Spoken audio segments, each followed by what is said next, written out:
मेरे प्रिय भाई और बहनों, सभी लोगों को जय यीशु।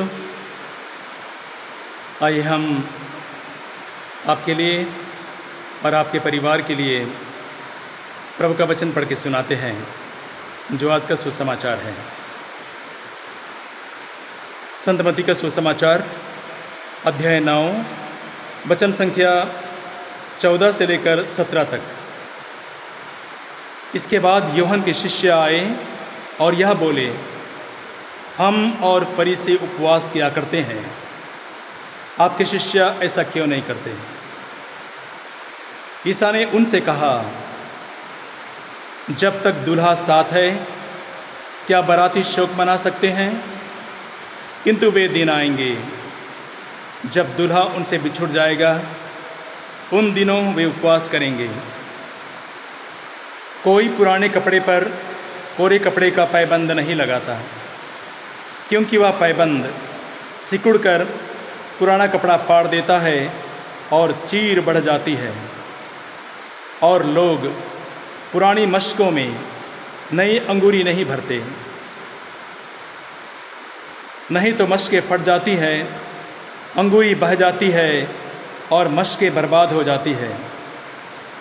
लोग नई अंगूरी नई मशकों में भरते हैं, इस तरह दोनों बची रहती है। आइए हम प्रभु का वचन सुनने के पहले हम एक गीत गाते हैं। पवित्र आत्मा मेरे दिल में पवित्र आत्मा मेरे दिल में मेरे जीवन को तू ही चला, मेरे जीवन को तू ही चला। पवित्र आत्मा मेरे दिल में प्यासा आया हूँ मैं, मुझको तो जल पिला। तू ही तो जीवन का सोता मसीहा, जाऊं तो जाऊं कहाँ,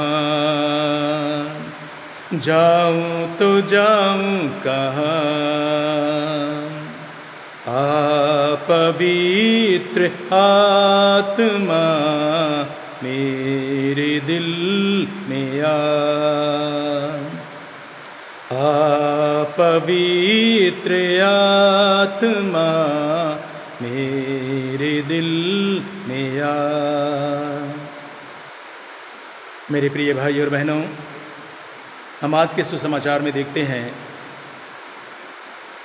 संत यूहन्ना बपतिस्ता के शिष्य प्रभु यीशु के पास में एक बहुत सुंदर सा सवाल, एक अच्छा सा सवाल लेकर के आए और उन्होंने कहा, हम भी और फरीसी भी उपवास करते हैं, किंतु आपके शिष्य क्यों उपवास नहीं करते? प्रभु यीशु ने भी बहुत अच्छा सा जवाब दिया। प्रभु यीशु ने कहा, क्या जब तक दूल्हा साथ है बाराती शोक मना सकते हैं? हाँ, लेकिन वे दिन आएंगे जब दूल्हा उनसे बिछुड़ जाएगा, तब वे उपवास करेंगे। मेरे प्रिय भाई और बहनों, इसी बात को समझाने के लिए प्रभु यीशु ने उन्हें कहा कि नई अंगूरी पुरानी मशकों में नहीं भरा जाता है। प्रभु यीशु ने कहा, लोग नई अंगूरी पुरानी मशकों में नहीं भरते। यदि नई अंगूरी पुरानी मशकों में भरेंगे तो मशकें फट जाएंगी और अंगूरी बह जाएंगी और दोनों बर्बाद हो जाएंगी। नई अंगूरी नई मशकों में रखते हैं लोग और दोनों सुरक्षित रहती है। प्रभु यीशु ने उन्हें समझाया और आज हम भी समझने का प्रयत्न करते हैं। नई अंगूरी पुरानी मशकें, नई अंगूरी नई मशकें, ये क्या चीज़ है? आइए हम इसे समझने का प्रयत्न करते हैं। हम बाइबल में देखेंगे संत यूहन्ना के सुसमाचार में अध्याय 3 में एक बार निकोदेमुस जो विद्वान था, धर्म ज्ञाता था, ज्ञानी और पंडित था, रात को प्रभु यीशु के पास में चुपके से आया और उन्होंने कहा कि प्रभु, आप जो चिन्ह चमत्कार दिखाते हैं उसे कोई तब तक नहीं कर सकता जब तक कि उसे ऊपर से सामर्थ्य और शक्ति ना मिला हो। प्रभु यीशु ने कहा, जब तक कोई दोबारा जन्म ना ले वह ईश्वर का राज नहीं देख सकता। निकोदेमुस इस बात को समझ नहीं पाया और उसने कहा, क्या मनुष्य बूढ़ा हो जाने पर दोबारा जन्म ले सकता है? क्या वह दूसरी बार अपनी माता के गर्भ में प्रवेश कर दोबारा जन्म ले सकता है? पुरानी मशकें नई अंगूरी। प्रभु यीशु तो उनसे कह रहा था पवित्र आत्मा के बारे में, जब तक कोई जल और पवित्र आत्मा से जन्म नहीं ले वह ईश्वर का राज्य नहीं देख सकता। संत यूहन्ना के सुसमाचार में अध्याय 3 में वचन 3 और 5 में भी लिखा है कि प्रभु यीशु ने पवित्र आत्मा के बारे कह रहा था कि जब तक कोई दोबारा जन्म ना ले, जब तक कोई जल और पवित्र आत्मा से जन्म नहीं ले वह ईश्वर के राज्य में प्रवेश नहीं कर सकता। निकोदेमुस विद्वान था, धर्म ज्ञाता था, ज्ञानी था, लेकिन पुरानी मशकें, प्रभु की बात उसको समझ में नहीं आई। प्रभु यीशु एक नए जीवन के बारे में बता रहे थे, पवित्र आत्मा के द्वारा एक नए जीवन के बारे में बता रहे थे, उसको समझ में नहीं आया। नई अंगूरी पुरानी मशकें। आइए हम इसी प्रकार का और एक दृष्टांत देखते हैं। प्रभु यीशु एक बार यात्रा करते हुए याकूब के कुआं के पास आकर बैठ गए। उन्हें प्यास लगी थी, जिसको हम संत यूहन्ना के सुसमाचार में देखते हैं अध्याय 4 में, जहाँ एक समारी स्त्री पानी भरने आई और प्रभु यीशु ने उस समारी स्त्री से कहा, मुझे पानी पिला दो। और समारी स्त्री कहती है, आप यहूदी होकर मुझ समारी से पानी मांगते हैं? प्रभु यीशु ने कहा, यदि तुम ईश्वर का वरदान पहचानती और जानती कि वो कौन है जो तुमसे कहता है मुझे पानी पिला दो, और यदि तुम उससे मांगती तो वह तुम्हें संजीवन जल देता। प्रभु यीशु ने उसको नए जीवन के बारे में बताया, पवित्र आत्मा के द्वारा एक नए जीवन के बारे में बताया, लेकिन वो समझ नहीं पाई। नई अंगूरी पुरानी मशकें। आइए अब हम देखते हैं नई अंगूरी नई मशकें। हम जरूर इसमें देखते हैं रोमियों के पत्र में अध्याय 8 में, जब पुरानी मशकें नई अंगूरी पुरानी मशकें, रोमियों के पत्र अध्याय 8 में और वचन 13 और 14 में संत पौलुस कहते हैं, यदि आप शरीर की वासनाओं के अधीन रहकर जीवन बिताएंगे तो अवश्य मर जाएंगे, परंतु यदि आप आत्मा के अधीन रहकर शरीर की वासनाओं का दमन करेंगे तो आपको जीवन प्राप्त होगा। Hallelujah, hallelujah, hallelujah. आगे देखते हैं, जहाँ एक नए अंगूरी नई मशकें, संत पौलुस जब वो एक नया इंसान बन गया, पवित्र आत्मा के द्वारा एक नया जीवन उनको मिला, तो संत पौलुस वो कहता है, जिसको हम देखते हैं गलतियों के पत्र में अध्याय 2 में और वचन 19 और 20 में लिखा है। संत पौलुस कहते हैं कि अब मैं संहिता की दृष्टि में मर चुका हूँ, अब मैं संगीता की दृष्टि में मर चुका हूँ ताकि मैं ईश्वर के लिए जीवन बिता सकूँ।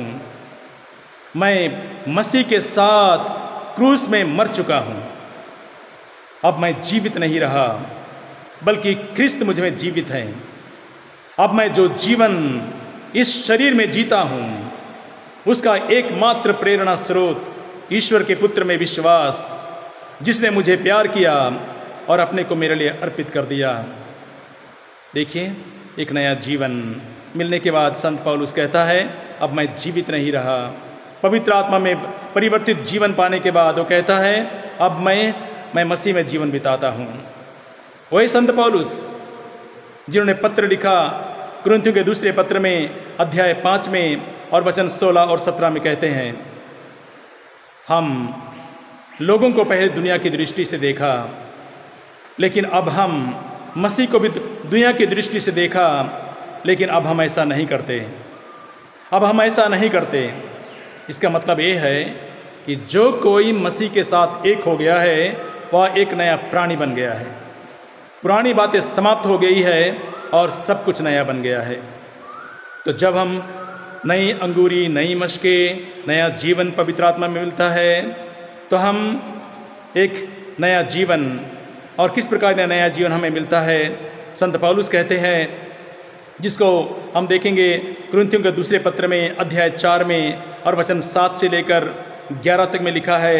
संत पौलुस कहते हैं, यह अमूल्य निधि हम में मिट्टी के बर्तनों में रखी रहती है, जिससे यह स्पष्ट हो जाए कि यह सामर्थ्य या अलौकिक सामर्थ्य मेरा नहीं बल्कि ईश्वर का है। हम कष्टों से घिरे रहते हैं, परंतु हम हार नहीं मानते। हम परेशान होते हैं, किंतु हम निराश नहीं होते। हम पर अत्याचार किया जाता है, किंतु हम अपने को परित्यक्त नहीं पाते। हमको पछाड़ दिया जाता है, किंतु हम नष्ट नहीं होते। हम निरंतर अपने शरीर में ईश्वर के दुख भोग और मृत्यु का अनुभव करते हैं, जिससे मसीह का जीवन हमारे शरीर में प्रत्यक्ष हो जाए। एक नया जीवन। एक तरफ निकोदेमुस, समारी स्त्री, पुरानी मशकें, पवित्र आत्मा की बातों को समझ नहीं पाए। संत पौलुस, नई अंगूरी, नई मशकें, पवित्र आत्मा से परिपूर्ण। इसलिए प्रभु यीशु ने उन्हें बताया, उपवास के बारे में उनको समझाया कि नई अंगूरी पुरानी मशकों में नहीं रखा जाता है, नई अंगूरी नई मशकों में रखा जाता है, इससे वह दोनों सुरक्षित रहती है। मेरे प्रिय भाई और बहनों, जब हम आज प्रभु के इस वचन को सुनते हैं, मैं आपके लिए प्रार्थना करता हूँ कि प्रभु की आशीष आपको मिले, आपका जीवन संत पौलुस की तरह पवित्र और नया बन जाए। जो आपके जीवन में पुरानी बातें हैं, जो पुरानी बातों को लेकर आपके जीवन में, आपके मन में, आपके हृदय में बना हुआ है, वह नष्ट हो जाए और प्रभु यीशु अपने पवित्र आत्मा को भेजकर आपके जीवन को नया बना दे।